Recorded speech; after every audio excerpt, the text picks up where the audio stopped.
Thinking of using an LLP to hold your investments? It may look tax-friendly, but is its strategy smart? An LLP or limited liability partnership can offer flexibility, lower compliance, and certain tax advantages. But just because it saves tax doesn't mean it's always the right structure for your long-term goals. Here's the paradox.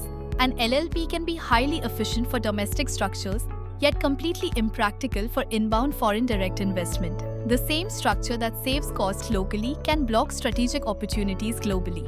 LLPs work best when control is domestic, compliance needs are minimal, and funding is internal.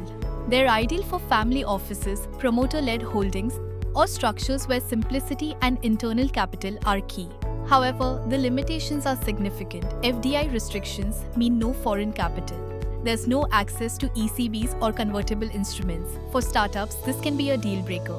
And large-scale investing may trigger NBFC classification, leading to additional regulation. The compliance landscape is also tightening. The alternate minimum tax could neutralize LLP capital gains tax advantages. Significant beneficial ownership reporting is now mandatory. And laws like PMLA and the Benami Property Act fully apply to LLPs. Non-compliance isn't an option.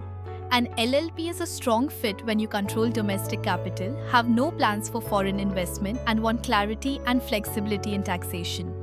In such cases, the structure supports both control and efficiency. But if your growth strategy involves raising venture capital, issuing ESOPs, or relying primarily on capital gains income, an LLP may limit your flexibility. The structure must fit your strategy, not just your tax objectives.